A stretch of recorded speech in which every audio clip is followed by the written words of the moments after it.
Many blessings to you all, and it's great to see you. And thanks again to all of those who are faithfully sticking with this series on prophecy.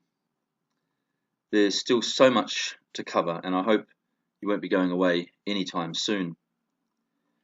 Today we reach a point in the series where expositors 3 decades ago seemed to spend nearly all of their time, but not with complete understanding. I'm talking about the subject of the identity of the beast, the mark of the beast, and the meaning of the number 666. We're going to start today by looking at the number 666. So session 26, 666, its meaning. Now, for most of the 500 years since the Reformation, this number has been associated with the papacy, as Vicarius Filii Dei, the Pope's own title, added to 666 in its Roman numerals. And of course, this was a favourite thing of the historicists.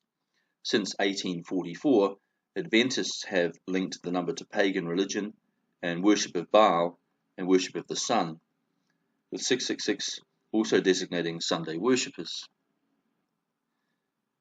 Now, a 19th century magician found that the Greek phrase to megatherion, meaning the great beast, also has the gematria 666, something I found independently 35 years ago also when going through the Greek text. And so the number is actually encoded in the text of Revelation 13 itself. Now, during the Second World War, people found ways to make the name Hitler and his titles Grey Wolf and Werewolf evidently also add up to 666, only using English gematria. That's where A is 6, B is 12, C is 18, etc. So this topic needed to be reinforced and combined with a knowledge of the Bible gematria and the Hebrew Bible codes. And all of that really needed an explosion to come first in computing power that was not readily available until mass production of computers took hold in the 1990s. Closer to modern times, others found ways on sketchpads to make the names Bill Gates and Henry Kissinger add up to 666. Bill Gates was interesting because the name was added to 666 using the ASCII code addresses for the letters in his name, which is highly ironic. And the list of candidates with names adding in some way to 666 grew year by year. Now, the approach I'm taking follows the approach in the commentary I wrote on the Apocalypse many years ago. But a lot has now been added from modern internet sites, which have provided lists of words and phrases in English that match the gematria 666.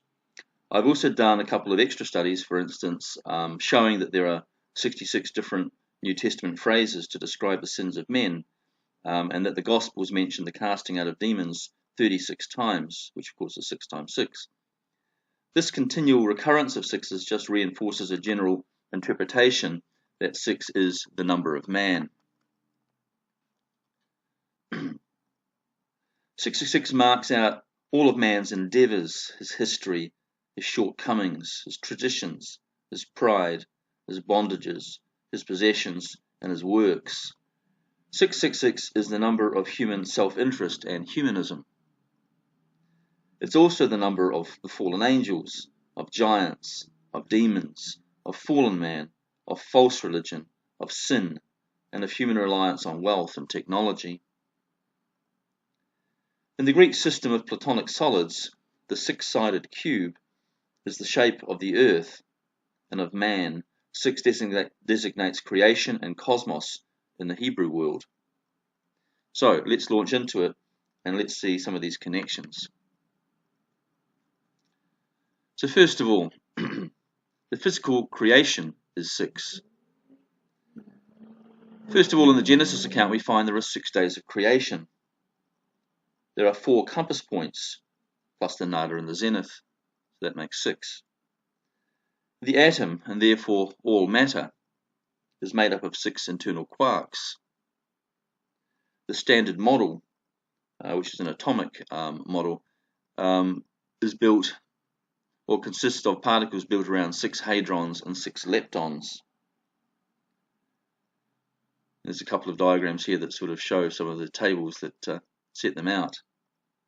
There are 6 worldly environments according to the Chinese, and 600 represents the cosmos of man.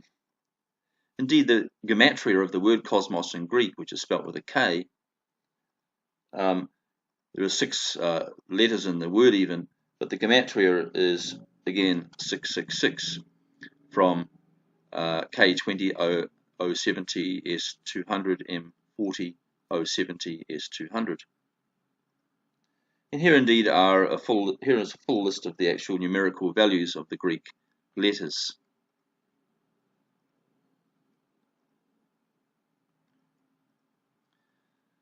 Now we can see there are 27 letters there. Standard Greek had about 24 in the time of Jesus, but there were 2 or 3 letters that were no longer used, and I'll put those with the square brackets around them, the digamma, the copper, and the sampai. But the values still stood from those early times.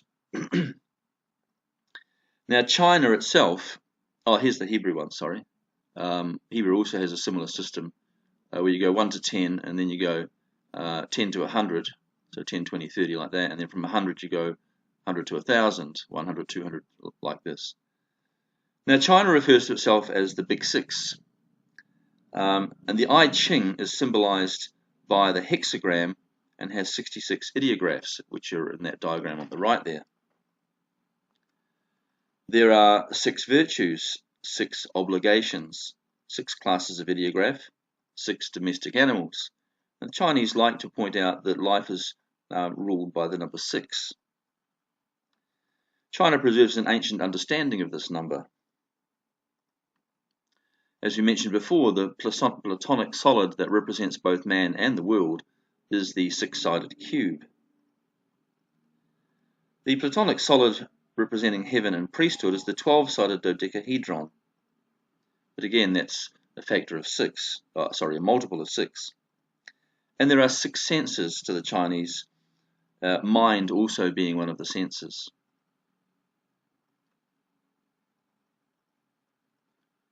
Human power is characterized in 6 ways. The goal of creating and guiding history, reliance on military power, reliance on economic power, the control of human philosophy, the preservation of cultural and traditional norms, particularly with an emphasis on the word traditional, and the use of law and religion to regulate human morality. And we're going to look at each of these in turn. So the first we're going to look at is history. Now I mentioned before that there were 6 days of creation, and some people might have flinched and said, weren't there 7? Well, it does involve a slightly different reading of Genesis 1 that I'm going to just mention just now. What I believe the correct reading of the Genesis text should be is not there was evening and morning the first day, but it dawned the morning of the first day, and it dawned the morning of the second day, etc. And from that, we come to the conclusion as we read the Genesis text that when it says there was evening and morning the first day, it's not the end of the first day that is being mentioned, but the beginning of the first day. That means that all of the chapter up to that point, beginning within the beginning, God created, up to God creating the light and the dark, all of that is in a sense day 0. It's not one of the days at all. It's only with the creation of light and dark, day and night, that the sequence of the days begins, and we have the introduction to the first day, and it dawned the first day. And so therefore, if we read it like this, we understand that what we generally take to be day 2 was in fact day 1. And that the period before that is actually of completely indeterminate length, which is helpful because it allows a Christian reading to fit in with a much older reading, an older understanding of the world. Now, reading in this way, we find that every day is displaced by one day from the regular understanding, so that where man has been understood to have been created in day 6, it now becomes day 5. The first chapter of Genesis ends with and it dawned the morning of the 6th day, and God looked at all its work and he was very pleased. But then it doesn't go on to say anything about what that 6th day might have held. It just goes on in chapter 2 to the account of Adam and Eve in the Garden of Eden. And from this kind of reading, we understand that the 6th day of the Genesis text is actually the history of mankind. And it begins with the story in Eden. And in a sense, we're still in that 6th day, and therefore we don't have to talk about a literal day. We can talk about the days being ages. So, if one's willing to accept that, then that would certainly work in many ways for solving the problem between those who are literal 6-day creationists and those who believe that the Earth is much older. It doesn't mean that man is less than 6,000 years old, because the genealogies still take us back to Adam at about 4,000 BC, but it certainly allows the world to be older, and it allows for the days in the creation narrative to be ages of indeterminate length. Now, if we follow this reading, then we say, well, when is the 7th day? Because there is a passage in Hebrews chapter 4, and also again in Revelation 20, where it talks about the saints having gone into the rest that God has appointed for his works. And so we do know Jesus said at some point that he works because his Father is still working. But Paul says that a saint has entered into a kind of a Sabbath, a rest, when he comes to faith in Christ. And one could argue that the saint has ceased from his works in the world and has gone into his spiritually into a Sabbath day, but the rest of the world is still waiting to do that. And that happens only when the second advent of Christ occurs. So it means that God is actually still working in human history, which is therefore day 6. Now, anyway, there have been 3 social rebellions in history, and each was judged by God. The first one was, of course, the rebellion of Eden, the rebellion of personal sin, when sin entered the human family. Then there was another great rebellion that occurred after the flood, when Nimrod set up the Tower of Babel, had set up cities before that and was trying to create a society that had one language, one culture, one religion, and was politically self-defined. It was a society without reference to God, however, and so this was the second rebellion. And of course, God struck that society by scattering the people and breaking down the tower. And then came Israel, the chosen nation, but that nation struggled to stay with its adherence and to Jehovah and fell away repeatedly. And there was a history there of Israel's traditions that it placed so much value on, and also its many idolatries. So that was the third rebellion. And in a way, 666 represents all humanistic self-definition, which is, aside from God, a choice to live out of fellowship with God and in one's personal pursuit of life and its meaning. Now, the second main category of meaning for 666 is military power, which is another way the human beings define themselves. And in that category, we can turn to, certainly in the post-flood period, Nimrod, the great hunter before the Lord. Now, Nimrod's own name suggests that he will be a rebel, marad, against heaven. We see the letters M, R, and D there. Nimrod was in fact the 13th generation from Adam, and he was the 6th son of Cush, and he was the 13th listed in his own father's genealogy. And those numbers 13 and 6 are already indicative to us that he is going to be the founder of a rebellious generation, and he's going to do a work that is going to be a great rebellion against heaven. Now, he's the first after the flood to build weapons and to use animals in warfare, and so these are some of the marks of that spirit that was in him. History tells us that he was the first to use bow and arrow. Now, I don't know if that's true or not, but he also trained horses for war, and he equated technology with political power, and he is the founder of armies. In fact, in the Genesis account, he builds 6 fortified cities, and these are the beginning of his kingdom. He is the proto-pharaoh.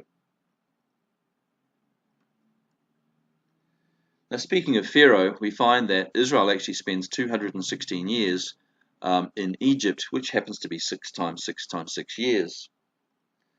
And Egypt is used as a symbolic name in Revelation 11 for an oppressive state machine.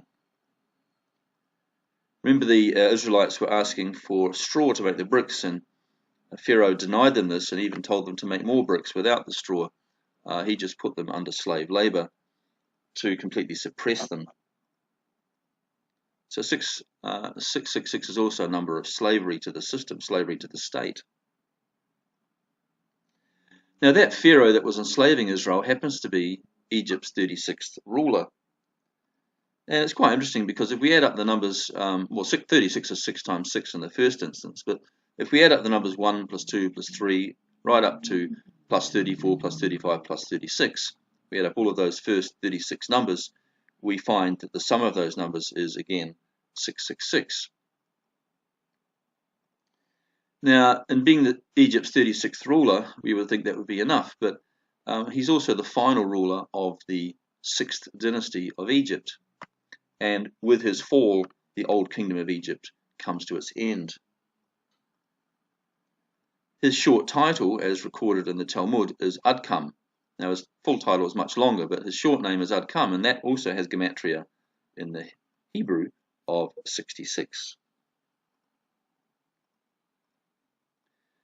Now, when Pharaoh chases Moses and the Israelites to try to recapture them, he actually chases them in 600 choice chariots.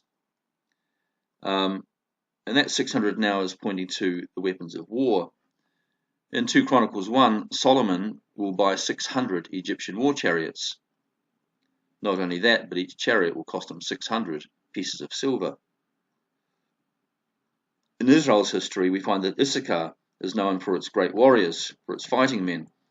And Issachar is made up of 36 clans, or in modern versions it says 36,000 men, but the word clan and thousand are exactly the same in Hebrew, save for one dot in the vowel pointing.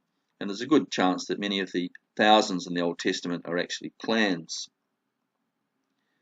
And it doesn't stop there, because Saul and David each had personal armies which numbered 600 men each. Even the opponents of Israel are marked out in sixes. Here we have a picture of David and Goliath.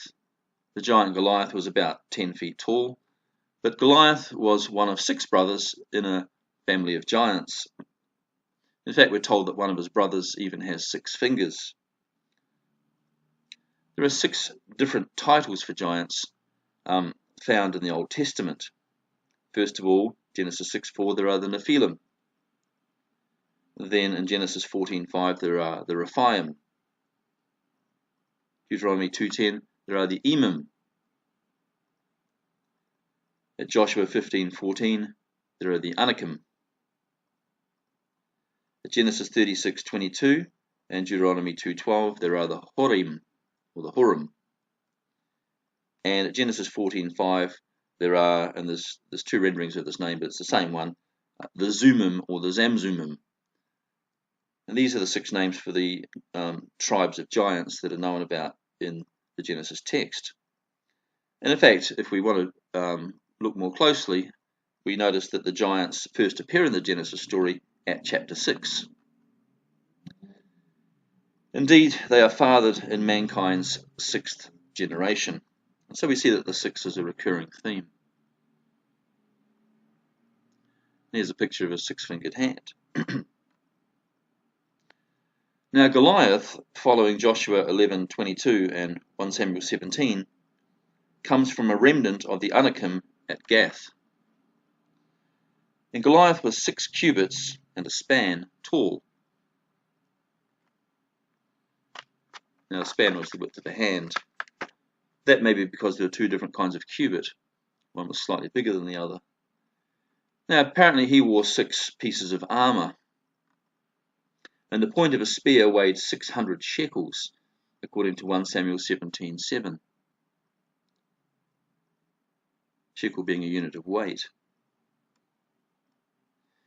As I mentioned earlier, the demonic in the New Testament is also referred to in 36 gospel passages.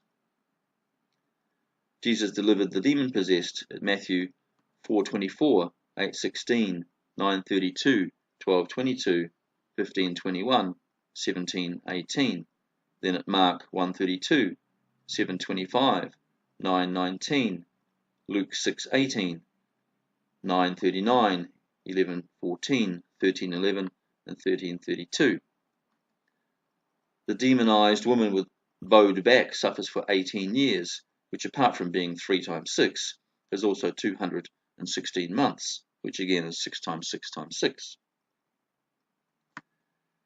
There are demons that prophesy during their expulsion, Mark 1:23 and 3:11, Luke 4:33 and 4:41. There was demon infestation at Mark 5, Luke 8, Mark 16, and Luke 8 again. And Jesus and John were labelled by people as being the prince of demons.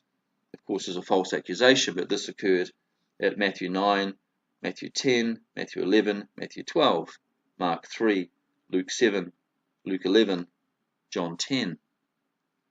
And the disciples themselves were casting out demons at Matthew 7, Matthew 10, Mark 3, Mark 6, Luke 9, and Luke 10. We add all of those references up, we have 36 different references. And now we turn to wealth and its clear connection to the number 6 and also to 666. Of course, wealth has power in the world system because wealth can purchase allegiance, it can purchase soldiers and weapons. It is the god of the world. The gematria for wealth is, of course, 666. The Greek word for wealth being euporia. And the letters are E, which has value 5, U 400, pi or P 80, O 70, R 100, I 10, and A 1. We add them up, we have 666. Solomon's kingdom was powerful and wealthy and commanded allegiance. The yearly tribute to Solomon from vassal kingdoms amounted to 666 talents of gold and 600 shekels of silver beside. We can read about that in 1 Kings 10. Now, one of the other 6 things that this number points to is world religion and morality.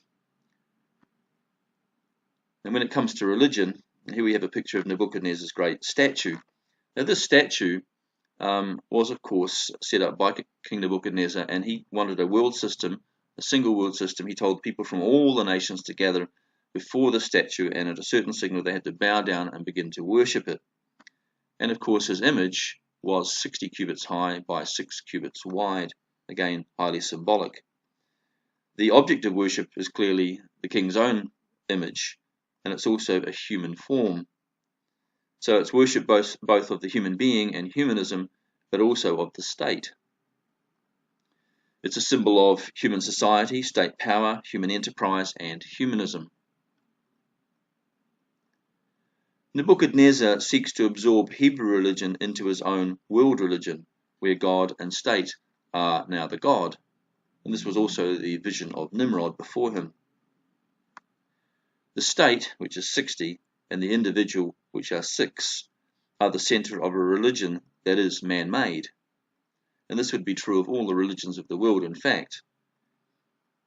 In fact, even the word Babel, where the Tower of Babel was erected, and which is in fact the root of the name Babylon, which was the kingdom that Nebuchadnezzar ruled over, the word Babel in the Hebrew has gematria 66, from the letters B, B, and L, 3, 3, and 60. And of course we understand from earlier counting systems that the Sumerians and the Babylonians even counted in bases 6 and 12. A very interesting discovery I have found.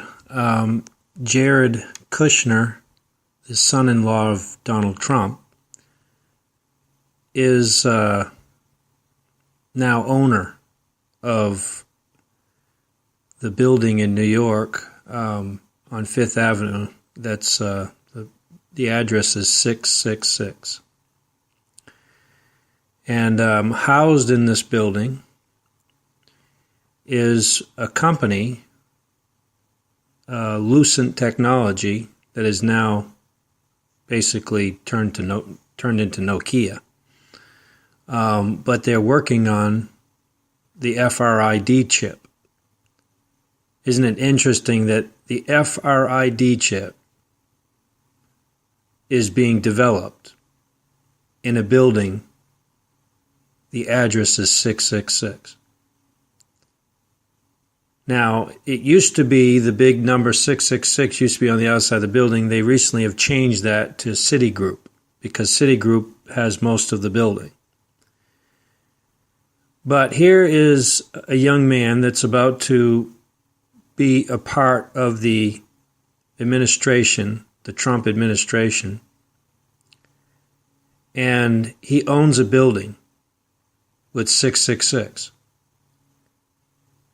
And the FRID chip is being developed in this building.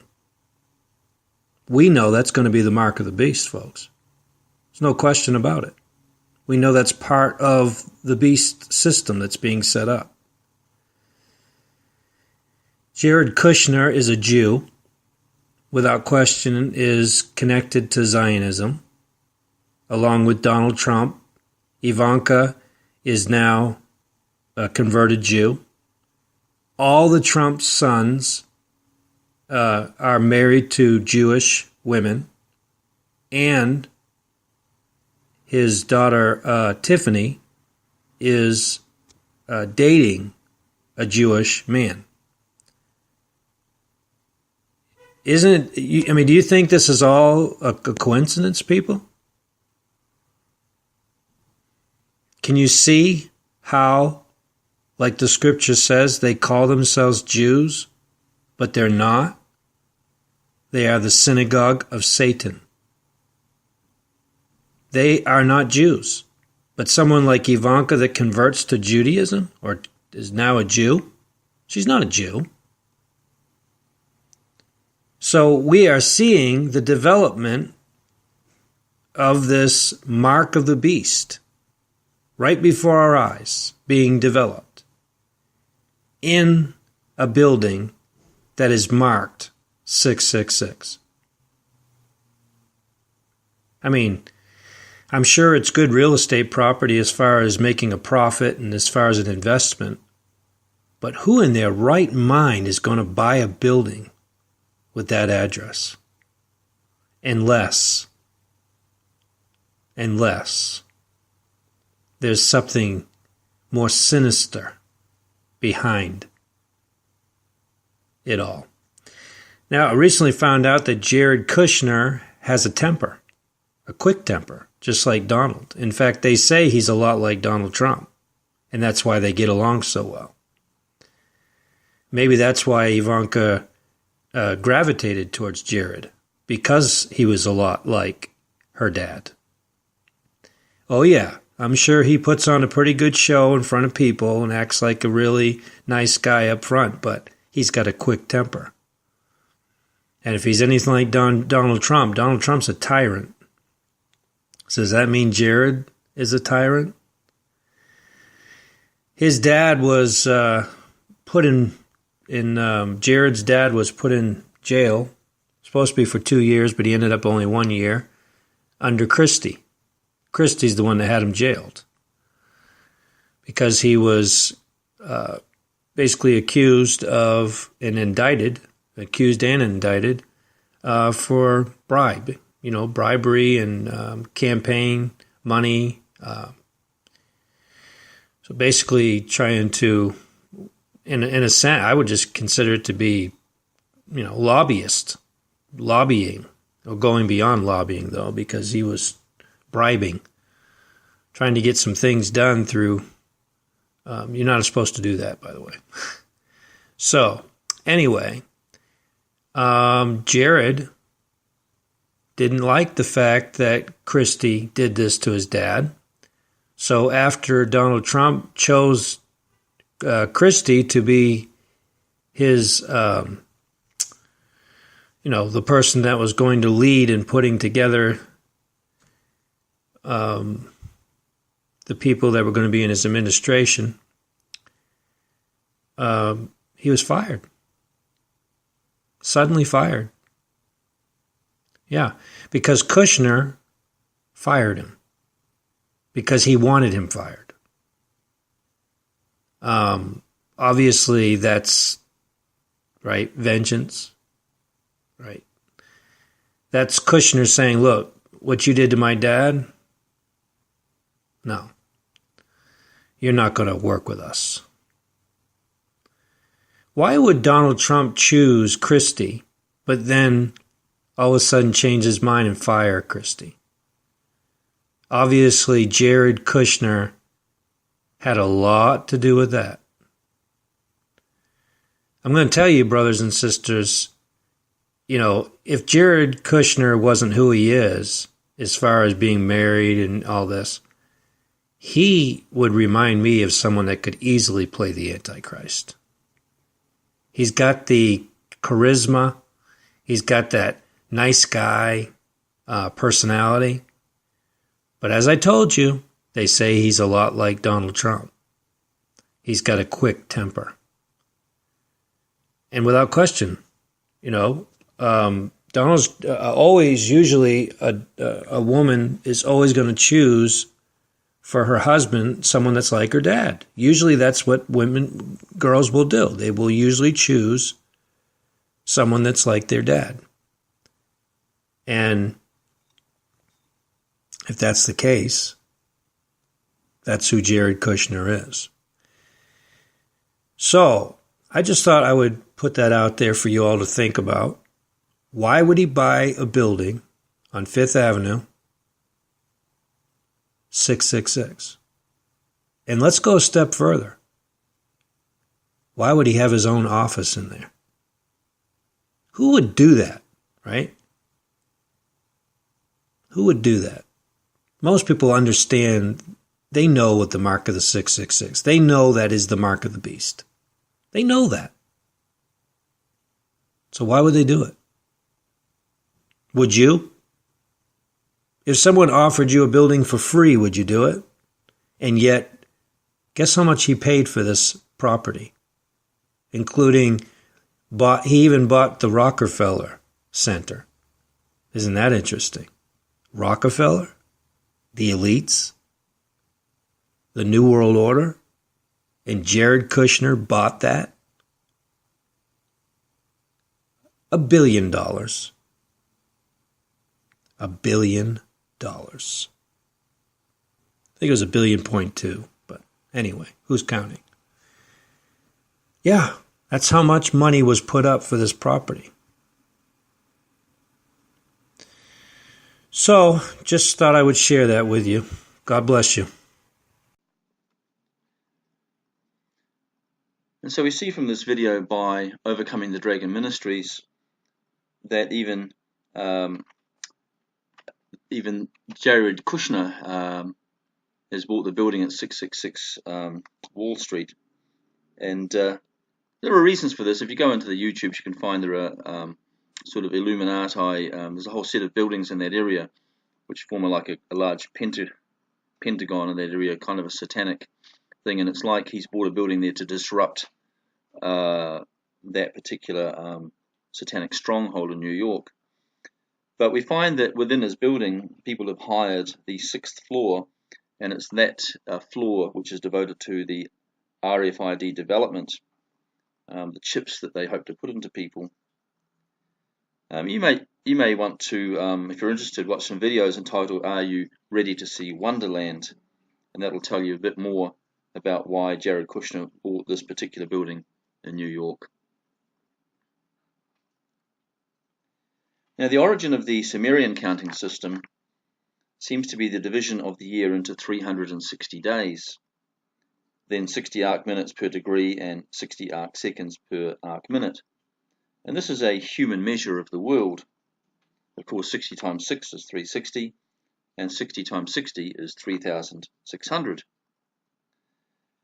For the early Babylonian, 666 would have pointed to the natural cosmic order which acted as a symbol of the divine order, the order and the rule of the gods.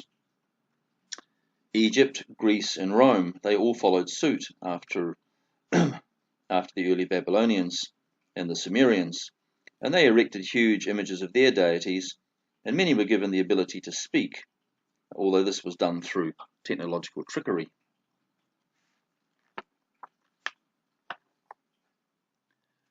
Great monuments all around the world, including Petra, Easter Island, Stonehenge, the Giza Pyramids, Machu Picchu, and at least a dozen others, all lie on a circle whose center is in southwestern Alaska, and it's offset from the present axis by about 10 degrees. Now those monuments lay 1/4 of the Earth's circumference from the circle axis. And the interesting fact is that there is a recurrence of the distance of 6,666 kilometers between significant Earth monuments, and between those monuments and the pole. Consider the following details, for instance. From Kailash to the North Pole, 6,666 kilometers. Kailash to Stonehenge, 666 kilometers. The Egyptian pyramids to the North Pole, 666 kilometers. Stonehenge to Bermuda Triangle, 6,666 kilometers. Bermuda Triangle to Easter Island, 6,666 kilometers. Easter Island to Tazamal, 6,666 kilometers, and so on. Mount Kailash, situated in Nepal, is itself at 6,666 meters of elevation. And that just happens to be a function of the fact that 1/4 of the Earth's circumference is 6,666. And here's a diagram to sort of represent that phenomenon.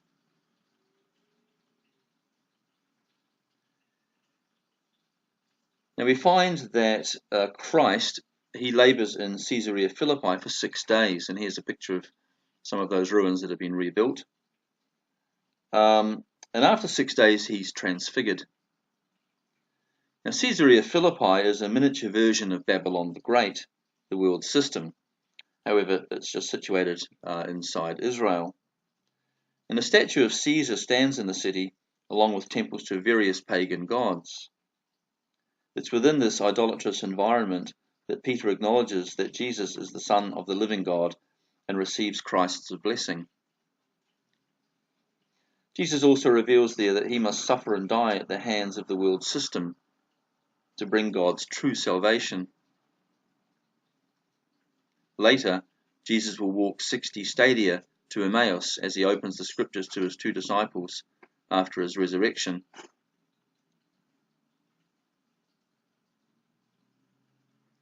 Now, the next meaning of 6 was the word tradition. And tradition in Greek is the word paradosis, and the gematria of paradosis, from P being 80, A being 1, R100, A1, D4, O70, S200, I10, and S200 is again 666. The house holding the wedding at Cana contains 6 stone jars, according to John 2:6, which held waters of purification, and this was, according to the text, because of the traditions of the Jews. The stone speaks of the spiritual deadness of the human heart, and sometimes also of tradition. Religious rites are often fixed in tradition, as if in stone, as are human and religious expectations. Christ comes along to shatter tradition. He provides a theology of divine presence and infusion by the Holy Spirit. Christ changes the sufficiency, the water, of the Old Covenant into the extravagance, the wine, of the New.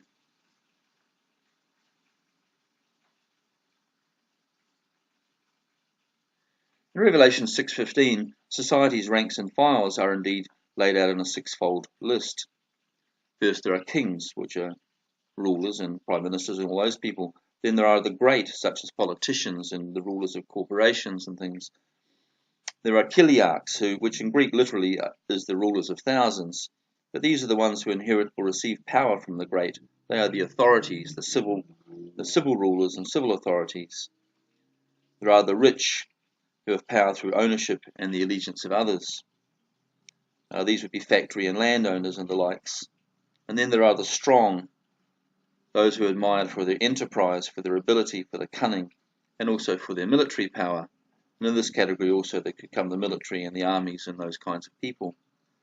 And after that, the sixth category is every bondman and freeman, which collectively is all of those who serve any of the above.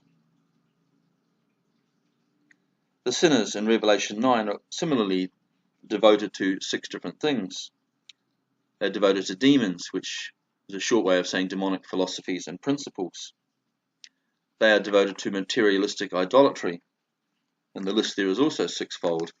There are idols of gold, silver, brass, and wood. So between demons and gold, silver, brass, stone, and wood, we have a sixfold description of their idolatry. And these are then 6 false allegiances in the world. Those who are excluded from the New Jerusalem because of their sins are also 6 in kind. They are the dogs, which is a rough word, deliberately so, for malicious men. Compare Psalm 22, Philippians 3. And dogs includes thieves. There are sorcerers, anybody who goes to spiritual powers, demons, witchcraft and the like, to gain power over others.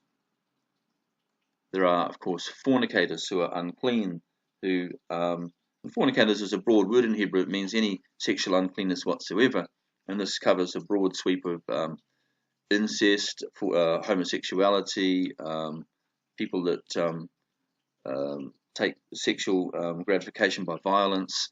All of these people are there, and of course this is a big issue today, but the world is full of fornication today, there's no doubt about that. And then there are murderers, and that isn't necessarily just violent murder, but this could possibly also include abortion. And then there are idolaters, and this would include the greedy, because Paul says that greed is in fact a form of idolatry. And then finally there are all who love or make a lie. The Greek word is pseudos.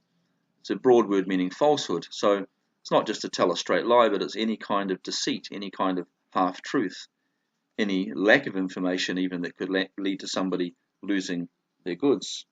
All of this is falsehood. Even deliberate misunderstanding, creating that so that people are disempowered in some way from what's rightfully theirs.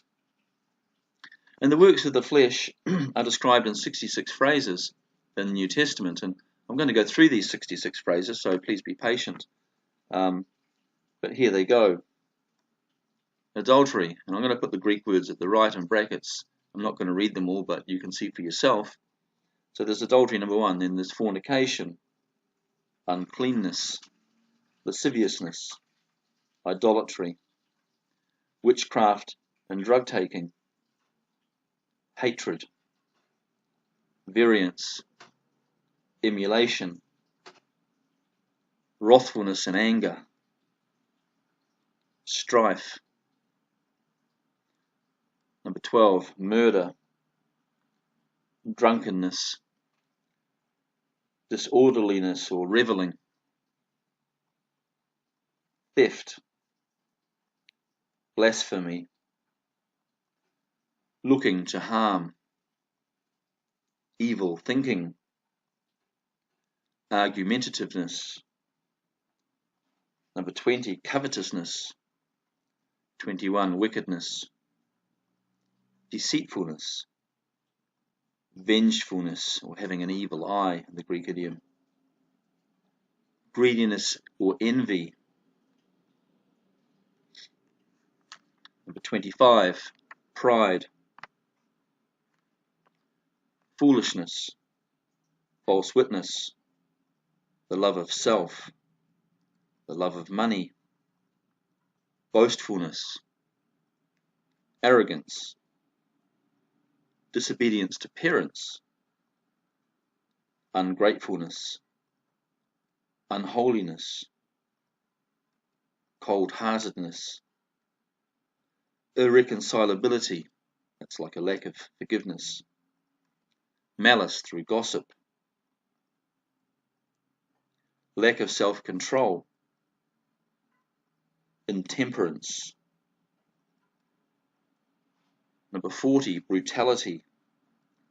41, hatred of the good, treachery, recklessness, conceit, love of pleasure, boastfulness or lying, ungodliness, slander, drunkenness, licentiousness, contentiousness, unfaithfulness, grumbling, fault-finding, flattering, mocking, worldly mindedness, violence, false or lying speech. Number 60, practitioners of magic arts or occultists. 61, deceitfulness, seditiousness, or sedition rather. Those who are heretical. 64, those who are envious and competitive. 65, those who are perverse. And 66, at the end, those who are born of the spirit of Antichrist. Now in the book of Enoch, the watchers, or the angels, we assume they're angels, they sin in the days of Jared. Now it just so happens that Jared is the 6th descendant of Adam. And it's 669 years before the flood, if we follow the chronology as stated in the book of Genesis. But we should add in another 3 years, because there are six ancestors, each of whose ages is uncertain by plus or minus half a year, which contributes 3 further years to the chronology, and therefore leaves only 666 years to the Great Flood, when these angels fall. The Al-Aqsa Mosque in Jerusalem and the Dome of Omar, which is shown in the background picture, are curiously dedicated 666 years after the crucifixion as well. So this 666 years seems to also be a marker in the broad sweep of human history.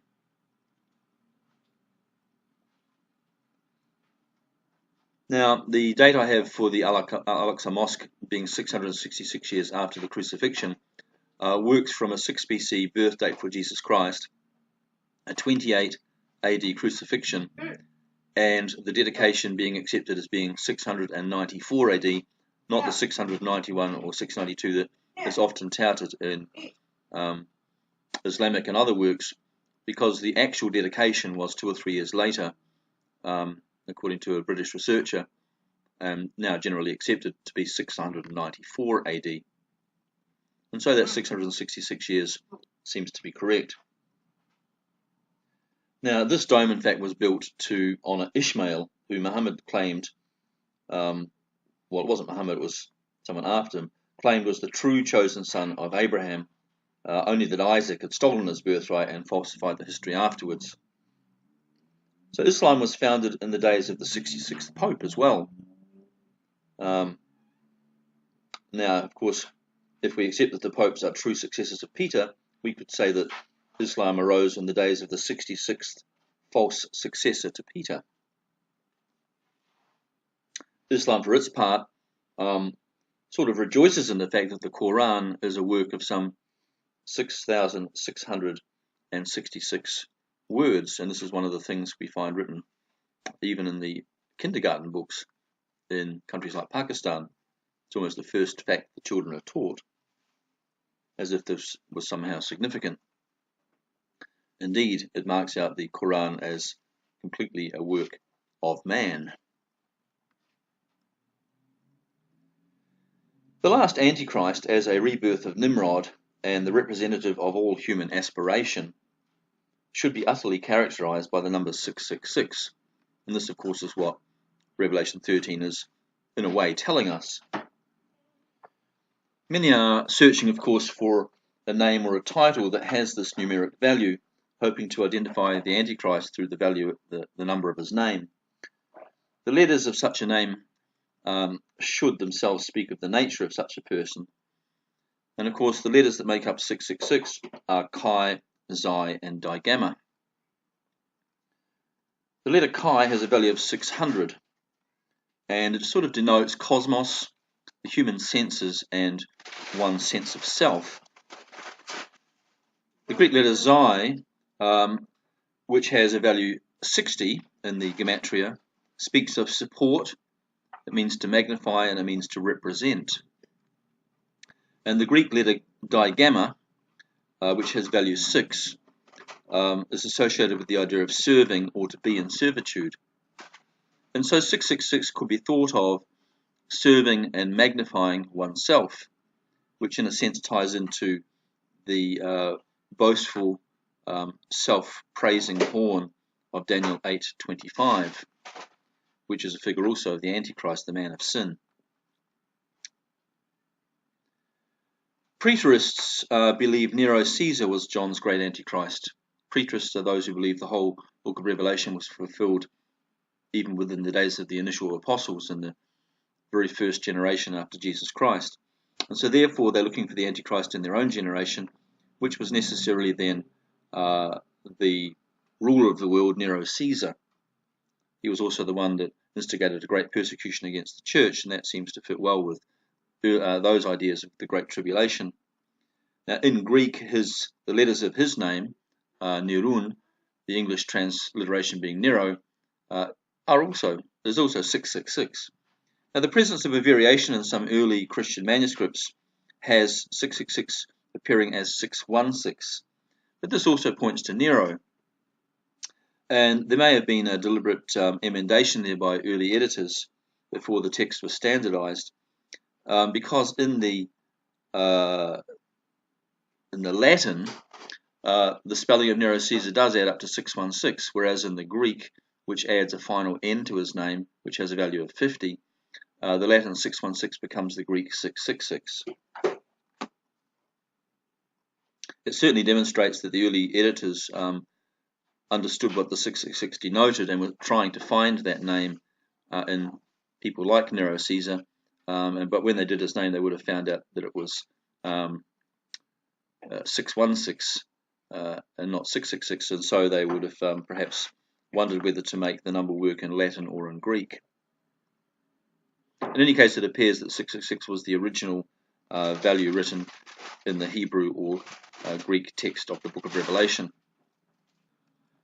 21st century believers, like first century believers, can be certain that 666 is the number of Nero's name, and that Nero was the beast who at that time ravaged the bride of Christ for 3.5 years. 21st century believers have the benefit of hindsight, however, and understand that the beast has come in many forms since then. Compare the many antichrists of 1 John 2:18. And so the beast is not so much a person in particular as a Christ-hating spirit of apostasy.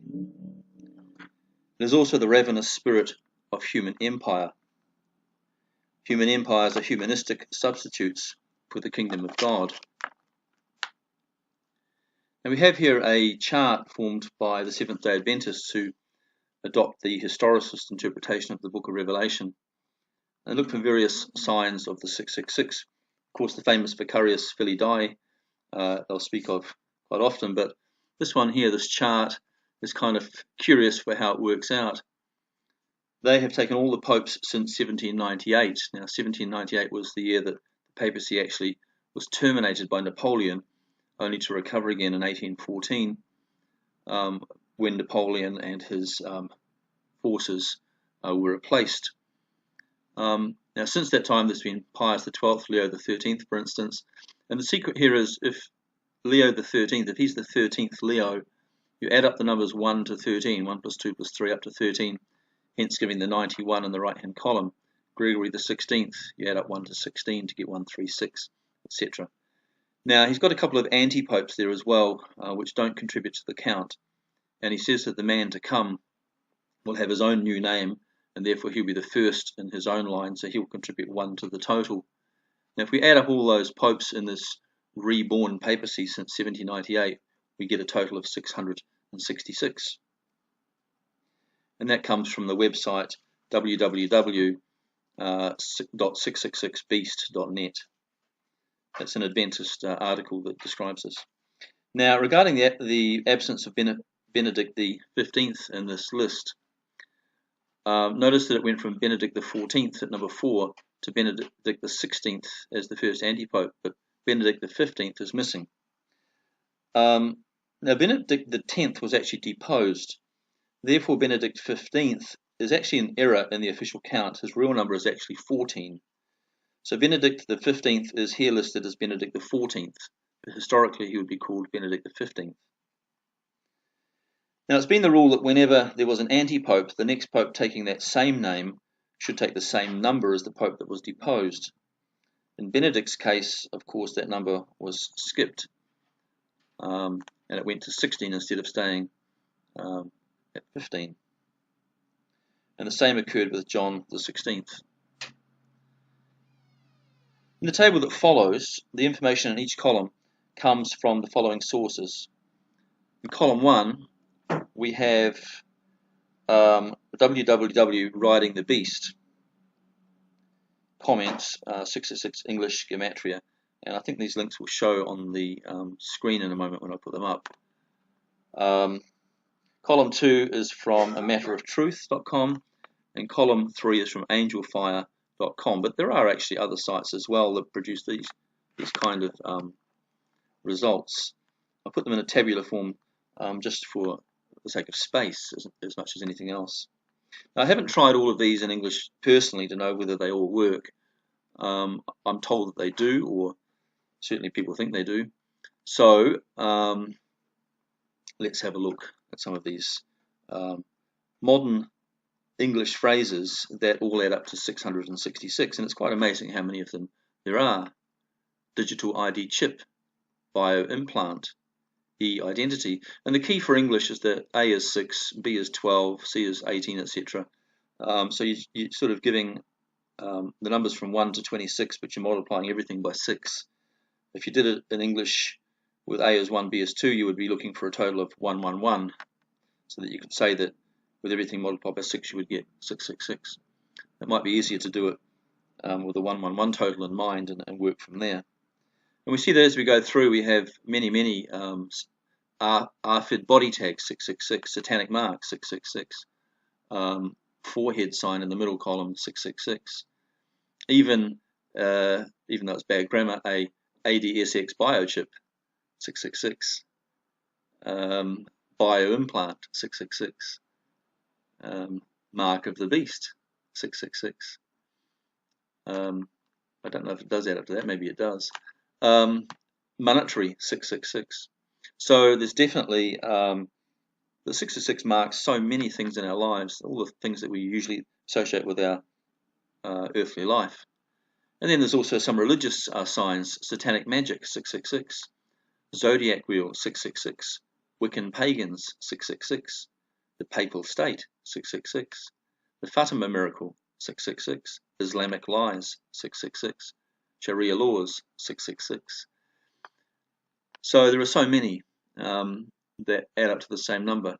Interesting then that New York actually, if we want to identify it as being perhaps in some way Babylon the Great, or some sort of capital of that, is also 666. Witchcraft, necromancy and sorceries, all of them return the number 666.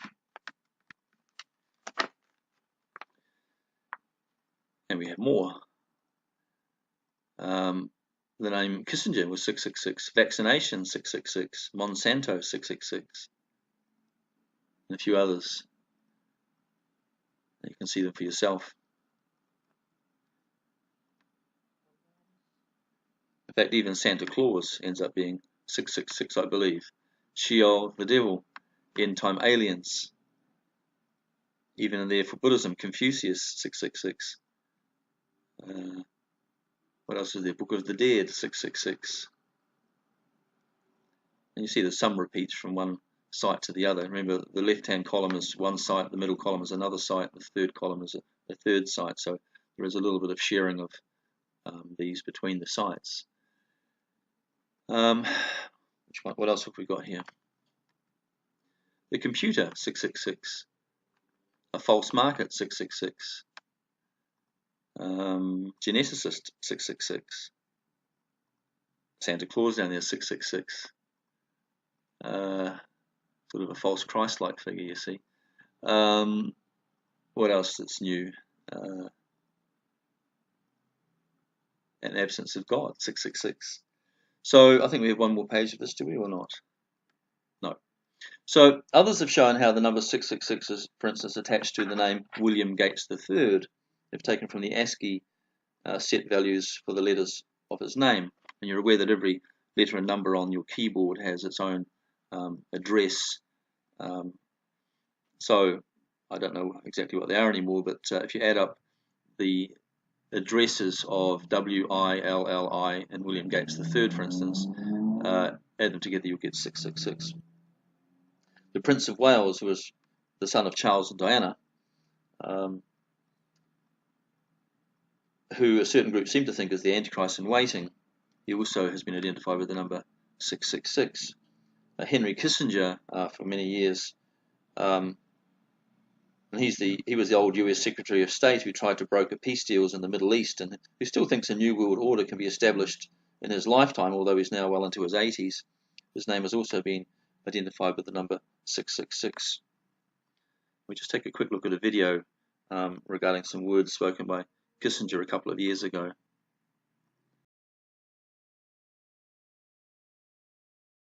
What do you think the most important thing is for Barack Obama? Obviously, you're here to talk about the anniversary for U.S.-China diplomatic relations, but if you had to say this is going to be the country or the conflict or the place that will define the Obama administration, what would it be? The president-elect is coming into office at a moment when there are upheavals in many parts of the world simultaneously. You have India, Pakistan, you have the jihadist movement. So he can't really say there is one problem that it's the most important one. But he can give a new impetus to American foreign policy, partly because the reception of him is so extraordinary around the world. I think his task will be to develop an overall strategy for America in this period when really a new world order can be created. It's a great opportunity. It isn't such a crisis. Now, the computer in Brussels that was designed to keep personal records on everyone on Earth was also nicknamed, ironically, the Beast, B.E.A.S.T. I don't know what all the letters stand for. And the Visa card company and bank cards, of course, have the triple B on the early cards, looking very much like a 666. And barcodes also had the three lines, the 3 sixes as the field delimiters, one at each end and one in the middle, and all the barcode numbers. If they sort of say, oh no, those aren't sixes, but they actually are the same code where they pass through the barcode itself as the 6. So there are 3 sixes there, even if they're not read as part of the code itself. And it's actually been said by some that there are certain people in the Freemasons who are trying to literally fulfill the biblical revelation, and so they try to incorporate these images of 666 and many of the things they design for everyday use. That perhaps is why we see it so much. And when I was in Jerusalem, I noticed that even the Arab cars had number plates that all seemed to begin with 666. The latitude and longitude of Jerusalem, God's holy city, and you sort of see a picture of it there in the background, is in fact, and you can sort of see some of the latitude and longitude there, 3177 east. That's reading along, where is it? Sorry, that should be north, in fact, and 3523 east. And if you add up, if you take off the decimals, the 31 and the 35 also give you the 66. The sum of the numbers on a roulette table, for instance, is also 666. Earth's angle of inclination at 23.4 degrees if you think about it, is 66.6 degrees from the horizontal. Now, right back in the 1970s, there was a New Zealander called Barry Smith, and he was really the leader, I think, in uncovering these hidden sixes everywhere, and in showing how these were a kind of signal to say that the world was very intentionally moving towards an eschatological showdown with the church. Here are a couple of modern examples in the same vein. For instance, we just look at Google's logo today, and we can see that it has 3 sixes. And they're sort of wound together like a sort of a spiral. But if you look at it, it's certainly, even in the colored version there, the Google Chrome sort of image, you can see the sixes there in sort of a block form, and then if you break it down into line form, it's 3 sixes. And even the symbol for CERN, the particle accelerator that runs through Switzerland and France, we see that in its own symbol there are the loops of the particles that are being accelerated are arranged in such a way that they look like 3 sixes in arrangement. The social engineers would seek to replace the church's social idea of utopia with a technologically sophisticated, scientifically rationalist, ecologically responsible socialist utopia. It all sounds fantastic, and all of this in keeping with the Illuminati and the Agenda 21 goals. And to find out all about the mathematical properties of the number 666, you might want to take time to look at a site called thenazareneway.com /666, the number of the beast, and you'll be truly amazed at how much there is on this number. It would be so much that you would hold your head and walk away. For something different, a different approach to the number 666, also very interesting, is cosmos2000.shay.com, number 666, modern LL or 11. It's also worth looking at. And these are things that will be in the notes for those who want to look it up. The reason English gematria could be significant is that English is actually now the world language, and it will be the world language as we come to the end of the age. To compare Hebrew gematria, simple gematria, and English gematria to see how those three assign different values to the same phrases, you could go to the site gematrix.org /word equals 666, and they'll give you plenty there to compare one phrase to another. Another interesting site is War on Satan, blogspot. And for proof that Obama is the Antichrist, as many people for many years were trying to prove, you could go to Obama_Revelation 13:18, which is really talking about his number is 666, and you could look up something there, which is on the site www.5doves.com. Now, I don't necessarily recommend the theology, but there's plenty there. Well, it shows you what Christians will do to find connections between people and the number 666. Perhaps one of the most interesting meanings of 666 has been brought out by Walid Schubert, who was a Muslim who converted to Christ. And I thought this was interesting. My wife has confirmed it, who is a person who can read Urdu, which is very close in a sense to Arabic in the script form. Now, at the top we see in the name of Allah written in Arabic, and at the bottom we see the Chi, the Xi, and the Digamma, which is the 600, the 60, and the 6 of the Greek text. I think you can clearly see the similarity between the characters. And so for an Arabic reader to look at the Greek text where it says 666, he will see, if you look at the characters, the right-hand two say in the name of Allah, and the left-hand character is an image of 2 crossed swords.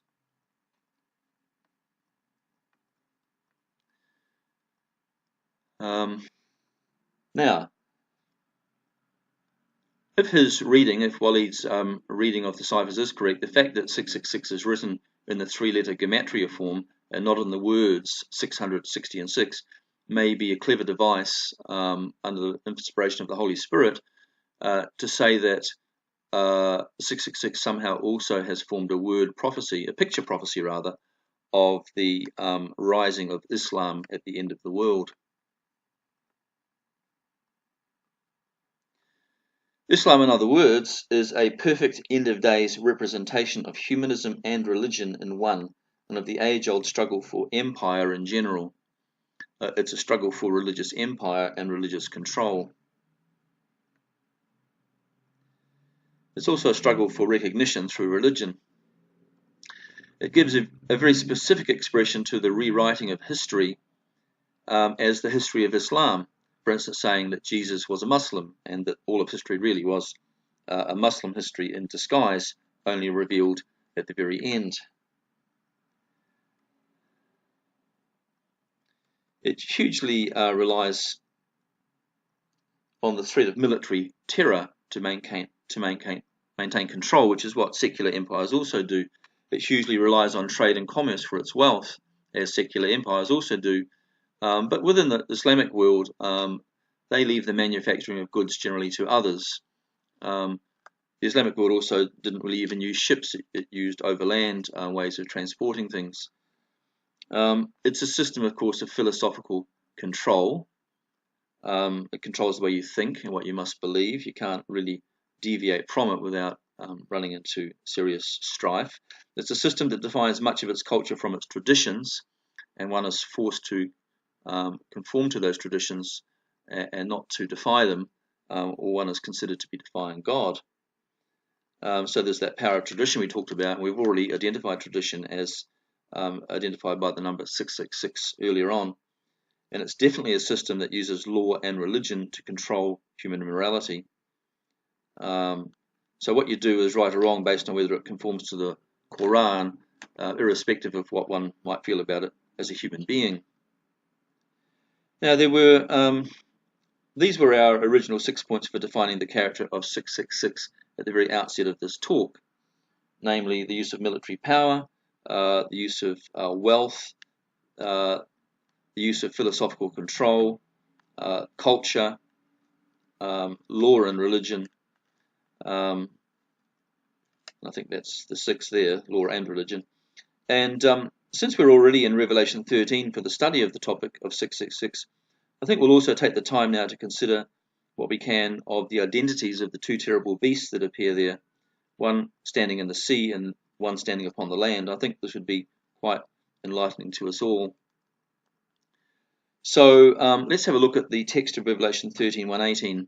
I'm not saying we're going to get the definitive answer in today's session, but certainly we will put it all together as we go through this series.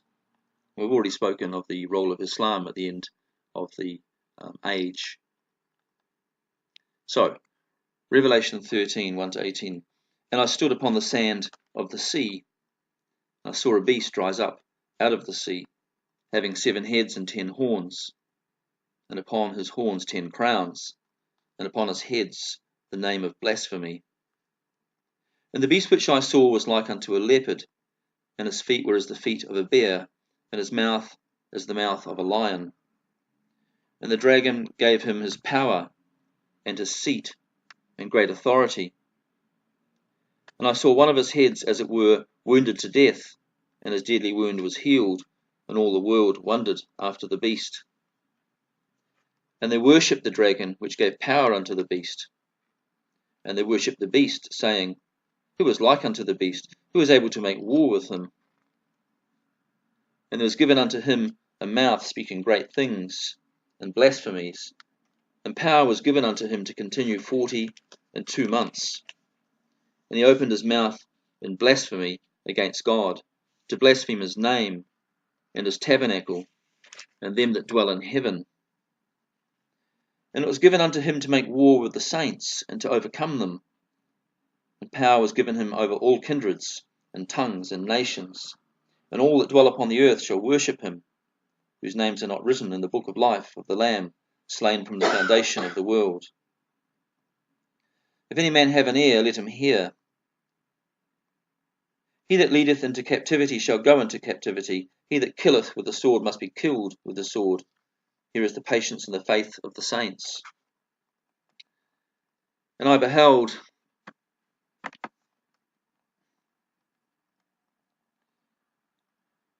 another beast coming out of the earth, and he had 2 horns like a lamb, and he spake as a dragon. And he exerciseth all the power of the first beast before him, and causeth the earth and them which dwell therein to worship the first beast, whose deadly wound was healed. And he doeth great wonders, so that he maketh fire come down from heaven on the earth in the sight of men, and deceiveth them that dwell on the earth by the means of those miracles which he had power to do in the sight of the beast, saying to them that dwell on the earth that they should make an image to the beast, which had the wound by a sword and did live.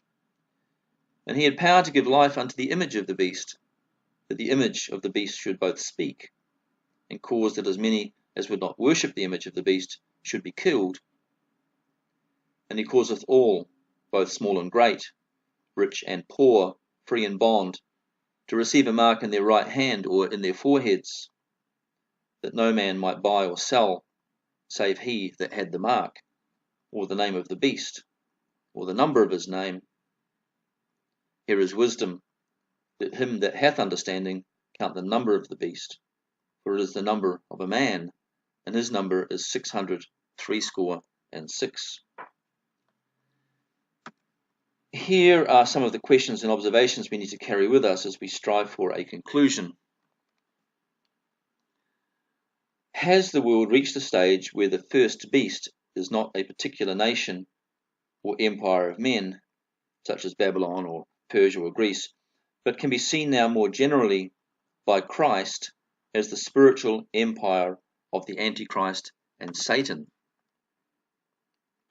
Is the beast at verse 18, whose number is the number of man and whose number is 666, is that the first beast or the second beast? Well, we're assuming, I think, that it's the first beast, although there is some ambiguity actually in the passage. But we'll assume it's the first beast. This first beast arises from the sea, and the second beast arises from the land. Now, the land is usually Israel, and the sea is usually the sea of nations that surrounds Israel. But to use more ancient thinking, the sea is really a spiritual place from which the world of man is thought to have emanated. And in some ways, this goes back to the creation narrative, where the land rises out from the primordial sea, and the world of time emerges from a timeless realm. What John may see is the great spirit of the world's empires and its history, standing as a beast looking to be expressed in the world again.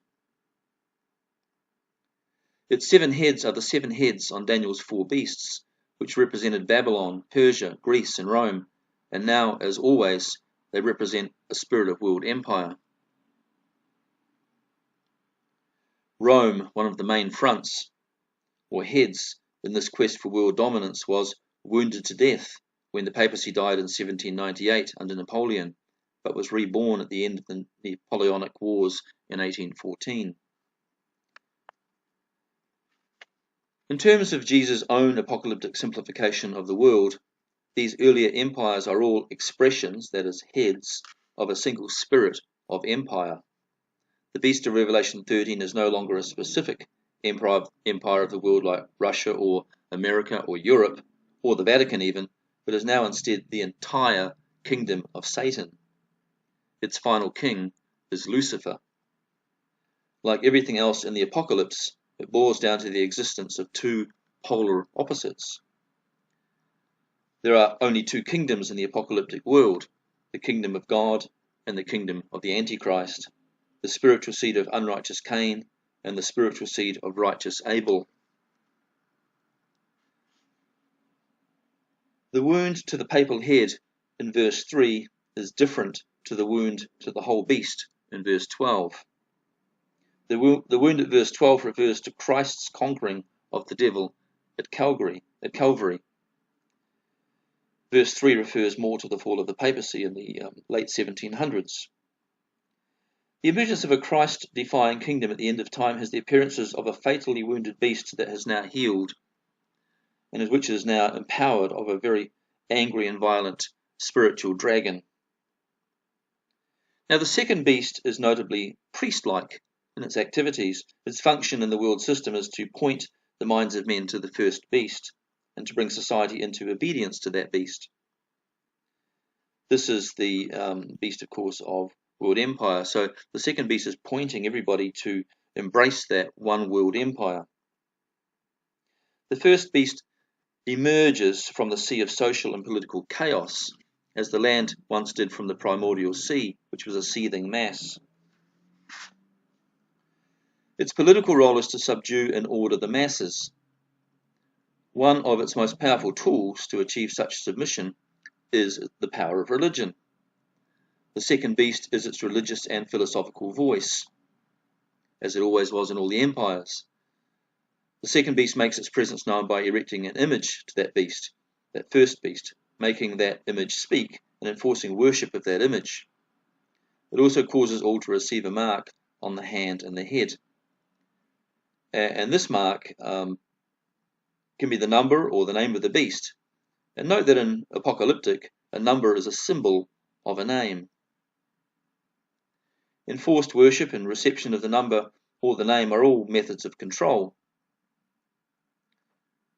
The mark of the beast is therefore received either physically, as the name, or symbolically, as the number, or both. The symbolic centre of the Antichrist kingdom is the temple in Jerusalem, where it desecrates that which is Christ's and God's. The image set up in the temple is probably that of Lucifer, or perhaps even of Baal. The two small horns on this second beast, which stands both locally in Israel and symbolically in the whole world, seem, at least on one level, to be the two horns of Islam. Islam is also in subservience to the devil, is Antichrist in its nature, and causes men to rebel against the God and the Christ of the Bible. Tellingly, Islam is both a religion and a state. Wittingly or not, it acts on behalf of the first beast and seems to be empowered of that first beast, which is actually the spirit of Satan. Empowered of Satan in a special way, it can even perform great miracles, but Paul calls these lying miracles. Causing fire to fall from heaven to earth in the sight of men is originally the work of Elijah, but this religion is the religion of a false prophet. This is not Islam working with Rome, but with the devil.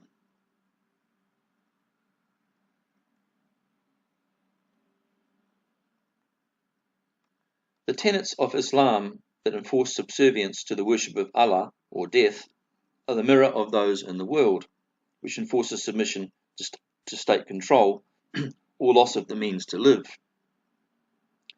This mark of submission to state or state-serving church is 666, and indeed is one of the primary meanings of the word Islam. One of the primary meanings of the word Islam is submission. One is called then to submit to Allah, but this is also actually a call to submit to the Antichrist and to the state, which in terms of Islam is the caliphate. So now we can read the text with better understanding. In the context of Revelation 13, the number 666 becomes a mark that the second beast, who is a false prophet, imposes upon the great and the small to cause them to worship the first beast, which is the spirit of world empire. It's a call, in a sense, to submit to the global dominion of Islam. This second beast, we surmise, in the broadest view, is two things, corresponding to its two horns. These two things also correspond, in a way, to the iron and the clay that are seen in the feet of Daniel II's statue. One horn could be thought of as being the clay, and the other one the iron, so to speak. Now, the first of the forms of controlling religious power is Islam. And in the end, even Islam is given power to perform great signs on behalf of the first beast, which is the kingdom of Satan. Of course, the appearance of miracles within their ministry will only strengthen their resolve that they are the true and right religion. Islam is a religion that attempts to instill a social order in which all men are forced into obedience to a satanic caliphate, a ruling antichrist political entity or state. And this mirrors the attempts of the second beast, the religious arm, to cause all to worship the first beast, which is the state arm. This may be unwitting, but is nevertheless ongoing. And these are the two horns of the beast. Now, the second of the forms of this final second beast is Jesuit Rome, which controls world ecumenicalism and the World Council of Churches, and has conspired for its own benefit with the Illuminati, agreeing to bring about the New World Order and a New World Church.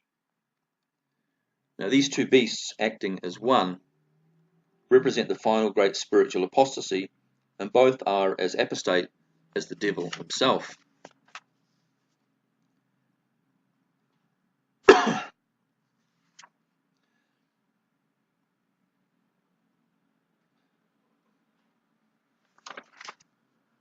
The image and the mark are designed to enslave the world in servitude to the first beast, that is, to the kingdom of Satan.